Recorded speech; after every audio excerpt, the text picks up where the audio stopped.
오늘 말씀 우리가 읽은 말씀의 주제는 천국으로 천국은 품꾼을 들여보내는 집주인과 같습니다. 1절 말씀을 보면 천국은 마치 품꾼을 얻어 포도원에 들여보내려고 이른 아침에 나간 집주인과 같으니, 이 말씀에서 우리는 중요한 두 가지 사실을 알 수 있는데요.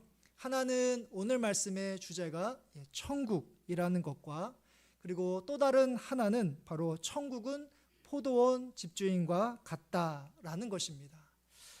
우리는 오늘 말씀을 대할 때면 포도원 품꾼 비유로 아는 경우가 보통입니다.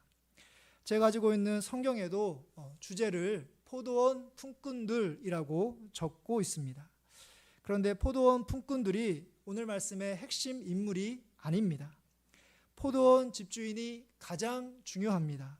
왜냐하면 포도원 집주인이 바로 천국이기 때문이죠. 조금 이따 포도원 집주인의 말과 행동을 자세히 살펴볼 텐데요. 그가 어떤 인물인지 우리가 안다면 우리가 알고 있는 천국을 조금 더 분명하게 이해할 수 있음을 다시 한번 보고자 합니다. 그런데 우리는 천국 하면 막연히 우리가 죽으면 가게 되는 곳, 죽어서 가는 곳이라고 생각하는 경향이 있습니다. 우리가 이 세상에 살아가며 예기치 않는 사고와 불행을 겪을 것을 대비해서 우리가 보험을 들고 있는 것처럼 천국을 마치 보험처럼 생각합니다. 그러니까 이 세상이 끝나면 우리가 어떻게 될지 알 수 없는데 예수님을 믿으면 천국이라는 곳을 갈 수 있다고 하니 한번 예수님을 믿어보자 라고 생각하는 것이죠.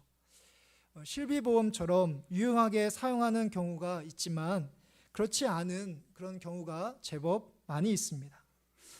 아무런 사고가 발생하지 않는데 우리가 계속해서 보험료를 내고 있다면 그 보험을 해지를 해야 되는 것이 아닐까 고려를 하게 됩니다. 천국도 마찬가지로 그렇게 생각을 하는 것이죠.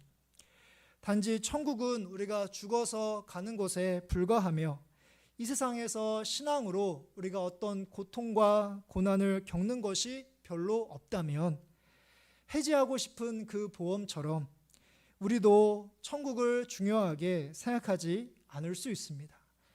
세상에 사는 동안에 불필요한 것으로 여기기 쉽다는 것이죠.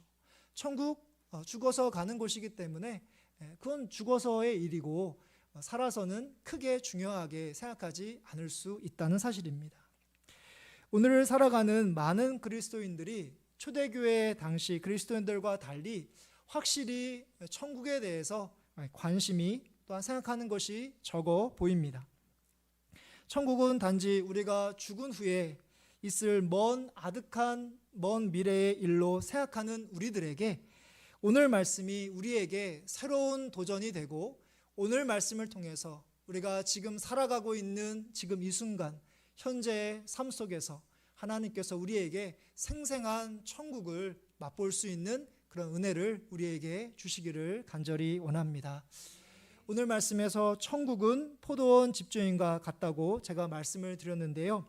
그 집주인의 행동을 2절에서 이렇게 묘사하고 있습니다.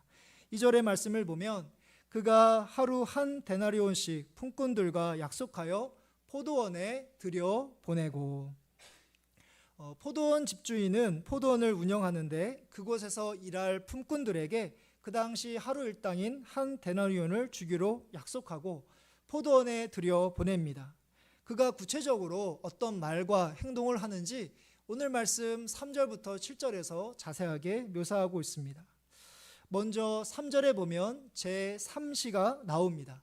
오늘 나오는 그런 시간에다가 6을 더하시면 됩니다. 6. 그러니까 3시면 6을 더하면 9지요. 그럼 이제 오전 9시. 그리고 제6시면 6을 더하면 12니까 정오. 이렇게 생각하시면 됩니다. 오전 9시로 집주인은 장터에 나갑니다. 그런데 그곳에 놀고 서 있는 그런 사람들이 있습니다. 집주인은 그들에게 너희도 포도원에 들어가라 라고, 내가 너희에게 상당하게 주리라 라고 말씀합니다. 이어서 5절의 말씀을 보면 정오 12시, 그러니까 제6시는 12시입니다. 그 다음에 제9시, 오후 3시에 동일하게 하고 마지막으로 오후 5시, 제11시에도 나가보니 그곳에 서 있는 사람이 있습니다. 집주인의 말이 6절에 있습니다. 6절의 말씀을 보면 제11시에도 나가보니 서 있는 사람들이 또 있는지라 이르되 너희는 어찌하여 종일토록 놀고 여기 서 있느냐. 이에 그 사람들은 품꾼으로 쓰는 사람들이 없어서 하루 종일 있습니다 라고 대답하자 집주인은 7절 끝부분에서 너희도 포도원에 들어가라 라고 명령합니다. 우리는 오늘 말씀에 포도원 집주인의 이 주인의 말과 행동에서 여러 가지 특이한 점을 우리가 발견할 수 있는데요. 먼저 집주인은 직접 나가서 그들을 보고 있습니다. 직접 품꾼들을 뽑기 위해서 장터나 바깥으로 나가는데 8절의 말씀을 보면 집주인의 청지기가 있었거든요. 그러니까 집주인은 청지기를 시켜서 얼마든지 그 품꾼들을 뽑을 수 있었지만 집주인은 자신이 직접 나가서 품꾼들을 뽑고 있습니다. 두 번째는 바로 품꾼들은 하나같이 놀고 서 있는 사람들이라는 사실입니다. 집주인은 그들의 능력이라든지 그들의 실력을 전혀 테스트하지 않고 그저 그들에게 나가서 그들에게 포도원을 들여보내고 있습니다. 마지막 집주인은 바로 품꾼들을 들여보내고 있습니다. 오전 9시 또한 12시 그때까지는 이제 오후에 일이 남아있으니까 얼마든지 우리가 이해할 수 있는데요. 오후 3시 그리고 끝나기 1시간 전인 오후 5시에도 어떻게 된 일인지 집주인은 품꾼들을 계속해서 포도원에 들여보내고 있습니다. 지금까지 여러분들이 세상에서 직장이나 또한 사업체에서 일하면서 오늘 말씀에 나와 있는 이러한 집주인 또는 사장을 만나보신 적이 있으신지요? 사장은 얼마든지 자신의 밑에 간부가 있는데 자신이 직접 직원을 뽑습니다. 그 직원의 학력이나 경력은 하나도 물어보지 않습니다. 며칠 일하지 않았는데도 불구하고 한 달에 월급이라든지 1년의 연봉을 다 줍니다. 저는 지금까지 살아보면서 이런 사장을 만나본 적이 없습니다. 여러분들은 이런 사람을 만나본 적이 있으신지요? 만일 우리가 월급을 200만 원을 받는다라고 치면 어떻게든지 사장은 200만 원 이상의 실적을 내게 하려고 야근도 시키고 또한 점심시간도 줄이고 휴식시간도 줄이는 것이 보통입니다. 어떤 일을 하는 것에 있어서 우리가 실수도 할 수 있고 잘못도 할 수 있는데도 그것밖에 못하냐며 그렇게 할 거면 당장 직장을 그만두라고 호통을 치는 사장이 세상에서 참 흔합니다. 요즘엔 흔히 이를 가리켜서 갑질이라고 부릅니다. 몇 년 전까지만 하더라도 이런 류의 사장은 참 많았고 사업이 망하면 안 되기 때문에 이익을 봐야 한다는 이유로 직원들보다 그 일과 사업을 더 중요하게 여깁니다. 그러나 오늘 말씀에 포도원 집주인의 모습엔 전혀 갑질의 모습을 찾아볼 수 없습니다. 오히려 바보 같습니다. 이렇게 하면 아무리 생각해봐도 정상적인 포도원 운영이 불가능해 보이고 이득이 없을 것 같은데도 계속해서 품꾼을 선발해 가고 있기 때문이죠. 포도원 운영에는 관심이 없어 보이고 오직 품꾼들을 하나씩 모으는 데만 관심이 있어 보입니다. 다시 오늘 말씀으로 돌아와 이제 하루 일과를 마칠 때가 됩니다. 이제 늦게 온 품꾼에게 한 데나리온씩 주자 가장 먼저 온 자들이 집주인을 원망합니다. 10절부터 11절의 말씀을 보면 먼저 온 자들이 와서 더 받을 줄 알았더니 그들도 한 데나리온씩 받은지라. 받은 후 집주인을 원망하여 이르되. 먼저 온 자들은 가장 늦게 온 사람이 한 데나리온을 받는 것을 보고 자신은 그들보다 더 이른 시간에 왔기 때문에 한 데나리온보다는 더 많은 것을 받을 것을 기대했던 것이죠. 그런데 똑같이 하나만 받자 집주인을 원망합니다. 원망하는 이유를 12절에서 그들은 이렇게 설명하고 있습니다. 12절의 말씀을 보면 나중 온 이 사람들은 1시간밖에 일하지 아니하였거늘 그들을 종일 수고하며 더위를 견딘 우리와 같게 하였나이다. 12절의 말씀을 잘 보면 이 먼저 온 사람이 하나님 이 집주인에게 원망하는 이 모습을 우리가 충분히 이해할 수 있습니다. 이의 말에 하나도 잘못한 것이 없기 때문이죠. 틀린 게 없습니다. 일찍 온 자신은 종일 수고했지만 가장 늦게 온 사람은 1시간만 일했습니다. 한낮의 태양으로 더위를 견디면서 그는 일했지만 가장 늦게 온 사람은 선선한 해질녘에 바로 1시간만 일합니다. 일찍부터 일한 품꾼은 가장 늦게 온 품꾼과 자신을 비교하는 가운데 자신이 상대적으로 이 1시간만 일한 이 한 데나리온을 받은 이 사람보다 더 자격이 있다고 생각했기 때문에 똑같이 한 데나리온을 받는 것을 부당하다고 생각합니다. 그래서 집주인을 원망했던 것이죠. 주장하는 이 사람처럼 우리도 너무 쉽게 자주 주위에 있는 사람들과 비교합니다. 같이 함께 신앙생활하는 이 교회 안에서도 같이 함께 신앙생활하는 성도들과 나 자신을 비교하기도 하고요. 그리고 예수 믿지 않는 사람들과 또한 내가 그렇게 서로 비교하기도 합니다.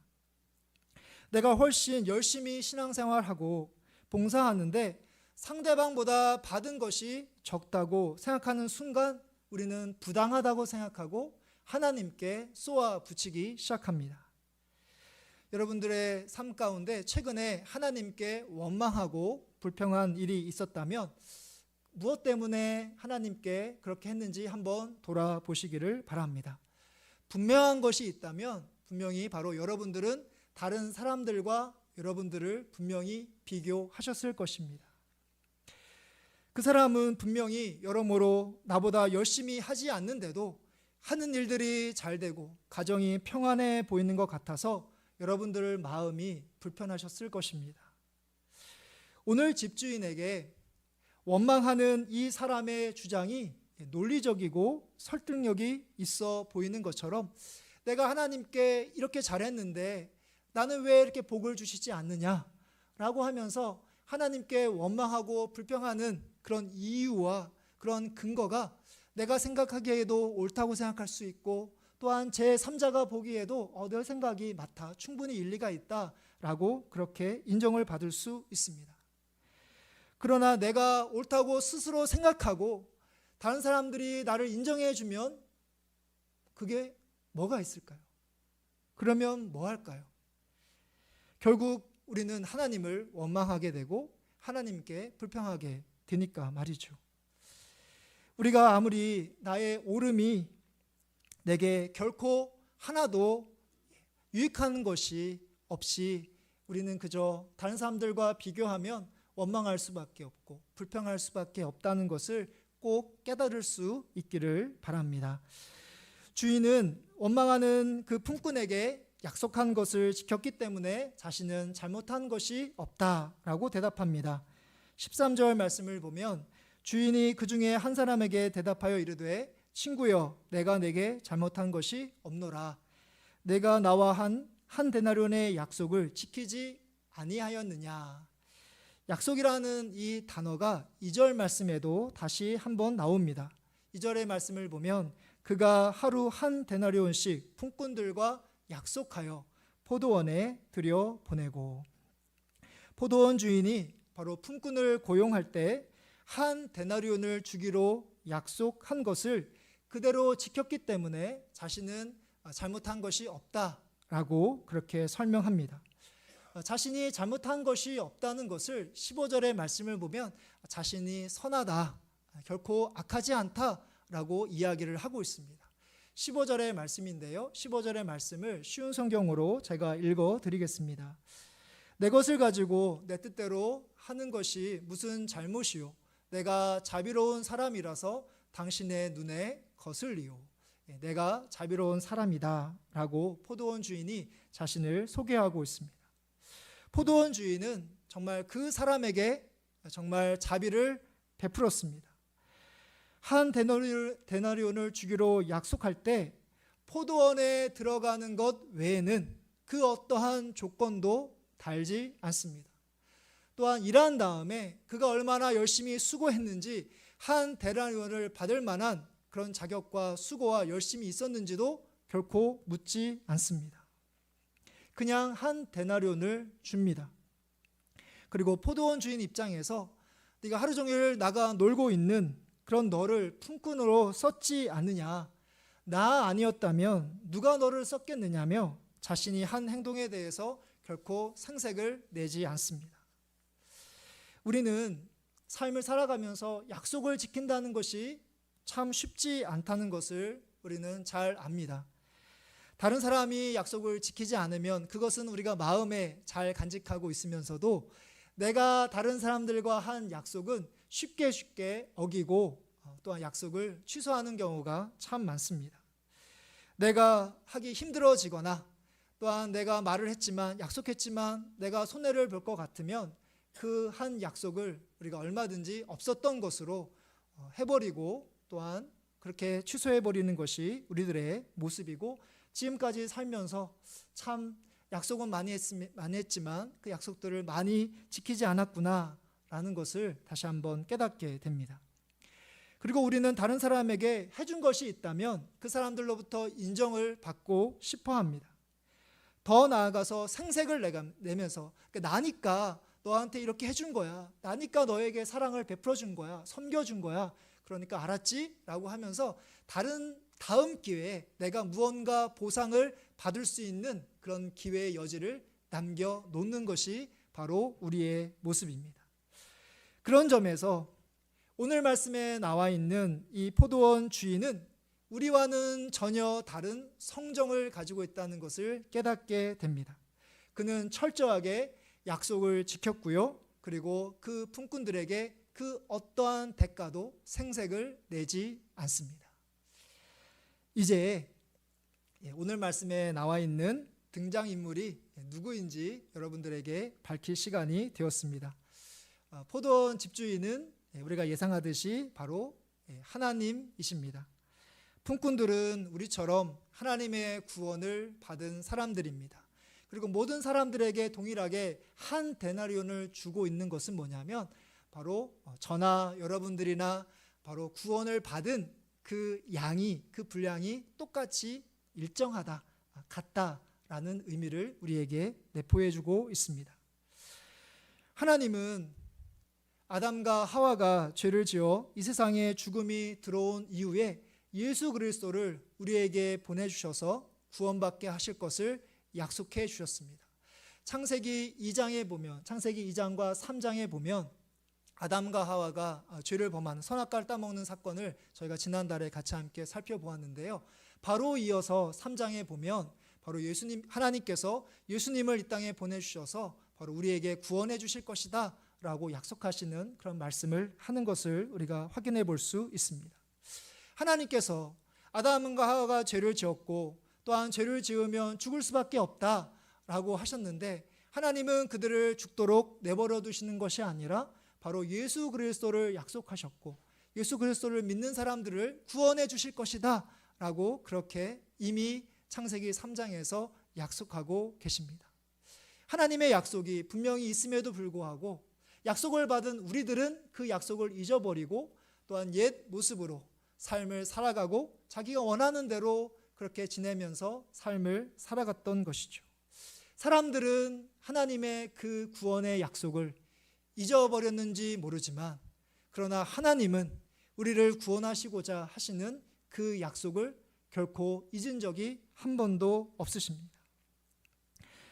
그리고 하나님은 한 번도 나니까 너희 같은 죄인들을 사랑하고 나니까 너희들을 구원해 주는 거야 라고 하나님은 결코 한 번도 자신을 생색내거나 또한 하나님이 자신이 얼마나 뛰어난 존재인지를 우리에게 명령하고 강요한 적이 없으시고 그저 선하고 사랑이 많은 내가 너희들을 사랑하고 있다 라고 하시면서 우리가 그 하나님의 사랑을 받아들일 때까지 기대하고 기다리고 계십니다.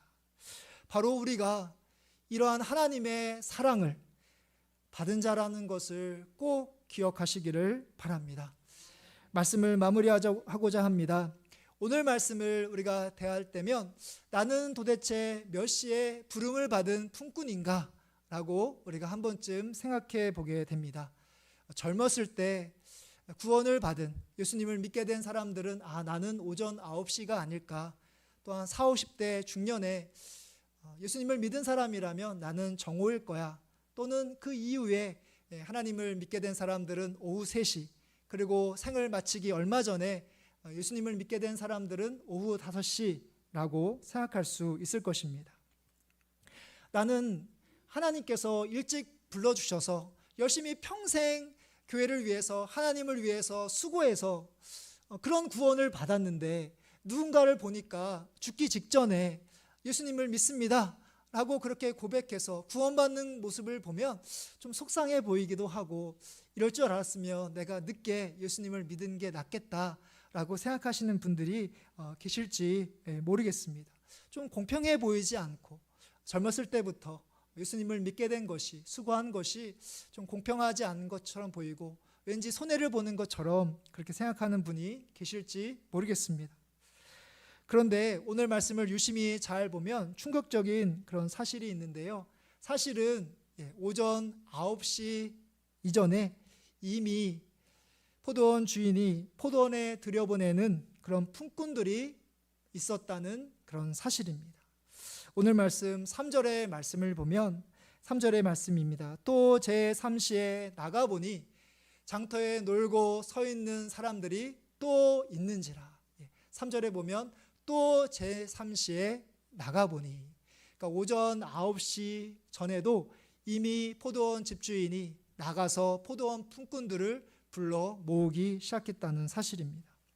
그러니까 포도원 이 주인은 오전 9시가 되기 전에 품꾼들을 부르는 것을 마감하고 더 이상 품꾼들을 들여보내지 않을 수도 있었다라는 사실입니다.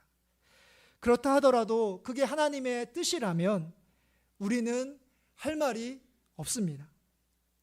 그러나 하나님은 오전 9시에도 직접 나가시고 12시에도 오후 3시에도 그리고 오후 5시에도 나가셔서 한 사람이라도 천국으로 들어가게 하십니다. 그래서 우리가 언제 부름을 받았는지 그것은 하나도 중요하지 않습니다. 일찍 부름을 받았다고 교만할 필요도 없고요. 또한 늦은 나이에 부름을 받았다고 해서 아쉬워하시면서 초라하게 생각할 필요도 전혀 없습니다. 그저 하나님을 모르고 세상에서 놀고 먹고 아무런 목적 없이 살아가던 우리들에게 하나님이 찾아오셔서 다른 조건 내세우지 않으시고 그저 포도원에 들어가라 라고 부름을 받은 사람이 바로 우리이고, 그런 우리가 바로 하나님의 그런 사랑을 받았다는 사실입니다. 그 하나님의 사랑을 아는 것만으로 충분합니다. 그것으로 족합니다. 천국은 죽어서 가는 곳이기도 하지만 바로 이 하나님의 사랑, 아무런 조건과 아무런 요구 없이 그저 우리를 천국으로 들어보내고자 그렇게 부단히 애를 쓰시는 그 하나님의 사랑을 아는 그곳이, 아는 순간이 바로 우리가 누리는 천국이고 하나님의 복이고 하나님의 은혜라는 사실입니다. 이 하나님의 사랑, 이 하나님의 사랑에 만족하시기를 바랍니다. 계속해서 다른 사람들과 비교하지 마시고요. 하나님을 원망하거나 불평하지 않으시고, 얼마든지 나에게까지 찾아오지 않으시고 구원의 문을 닫을 수도 있었지만 나 한 사람을 구원하기 위해서 그렇게 늦은 시간까지 부단히 애를 쓰시면서 천국으로 인도해 주시는 그 하나님의 사랑으로 만족하시며 그 순간 천국을 경험하시고, 이것도 참 귀한데, 하나님의 사랑을 아는 것도 귀한데 우리가 생을 마친 다음에 하나님과 영원한 삶을 살아가는 것은 얼마나 기쁠까, 얼마나 황홀할까라고 생각하시면서 이 땅에서 천국을 맛보면서 하나님 사랑 안에 만족하며 주님과 동행하는 여러분들의 삶이 되시기를 간절히 바랍니다.